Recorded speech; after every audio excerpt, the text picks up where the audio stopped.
rage on. Every year, people sat and thought, how do I make death more painful for a particular group of people? For example, the early parts of the war years, women were raped. By 2003, some of the fighters were saying their privates were too good to rape women, so they were using their knives in the private parts of women. That's how bad it got. When the war started, people were, when they wanted to kill you, they would shoot you. Going towards the middle of the war, if a pregnant woman from one ethnic group was coming, the fighters would bet, it's a boy child she's carrying, no, it's a girl. They will open her up and say, you see, I won the bet. That's how horrible Liberia was. Young children who held guns, the way they were initiated, you either kill a parent or rape your mother, you eat a human heart, nasty things, terrible things. So you don't want to imagine, I personally don't want to even pray that any nation of the world goes through what we went through in Liberia. Well, at some point, people encouraged me. I had a friend who encouraged me and said, you are smart, you can do better. So by the time I started going to school, and one of the requirements to go to school was I had to work. So then the only job I could get was a volunteer with a program for victims of war. And my first assignment was with child soldiers, 16, 17, 18, different forms of disability. The room smelled. And I told them that I had come to work with them. They abused me for 1 hour. There was no name that they didn't call me, and I just sat there. And then they said, come back tomorrow. The next day, they abused me. And for almost 10 days or a week, I kept going. They kept abusing me until finally they said to me, can't you go away? And I said to them, no, I can't go away. I've come to work. Eventually, we started talking to each other. Then I realized that these young people that I hated the most were as much victims as I was. Well, in 2002, I was still working with this trauma program. And this night, I was lying on the floor in my room, and there was no electricity, so I pushed the window, and I have the candle there, and I'm writing my thoughts. So when sleep came, I turned off the candle and dozed off with the notebook.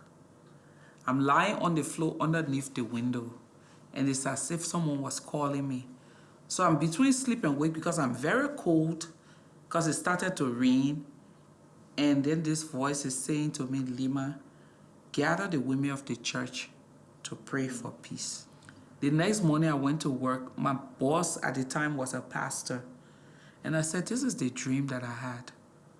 And so I said, maybe we need to call the church and call the women so that they can go and pray, because for me, I'm not qualified. I'm a sinner. So that dream was for the church. It wasn't for me. So he said, no. The bearer of the dream is always the carrier of the dream. You were the one who saw your dream. So we started something that every Tuesday till today at 12 o'clock, the women of the church would gather to pray for peace every Tuesday. And then we started the mass action. So the campaign that we started to protest President Taylor's war was started from the prayers. When we came to the peace talks in 2003 June, we came with a lot of hope that it was going to be 2 weeks, because people had shown to us that we are tired, we want peace. And then we came to the peace talks, and what we saw was a total mockery of peace and democracy. People who had come to negotiate the peace evening time were sitting down, 10, 15 bottles of beer, men drinking, young girls in short clothes, reviewing everything sitting by them. It was like holiday. It wasn't like life was spoiling or people were dying in a particular country. So you read the news, 200 people died today. They're here collecting money for per dimes, living in nice hotels, being driven by escort cars, and our people are dying. There's no food.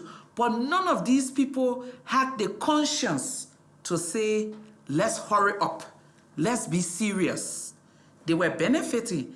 And the entire time it was about who's going to be the Minister of Finance, who's going to control the diamond mines, who's going to control this. And if there was no understanding, there was no peace. So this day, I wake up and I read the news that a missile had landed to a place where people were displaced. A young girl who had just given birth the night before was killed. 2 little boys brushing their teeth were crushed like meat. I sat there, I cried, and then I got angry again. So I went to the peace hall and told them, let's send for women from the camp. The women came, and by the time they entered the hall, we blocked the hall and said the only people we would let to come out were the foreigners. The Liberians will remain there, no food, no water, no access to bathroom, so that they understand what the ordinary people were feeling in Liberia. The security people came and said they were going to arrest me. So I said to the security man, since you want to arrest me, I'll make it easy for you. I will strip naked. And my stripping naked was in protest of the disgrace of humanity that I had seen from 1990 to 2003. My stripping naked was in protest of all of the evils that women had gone through. My stripping was in protest of the hypocrisy of our world, that we will protect the unarmed. So I was protesting that this world, evil is always seen as good and good is seen as evil. When I started taking off my clothes, the security men left me and ran away. Some of the men came and said, don't do this. But we stayed there until the media had come. Everyone was covering, we're saying we will not leave. After that, 2 weeks later, peace agreement was signed.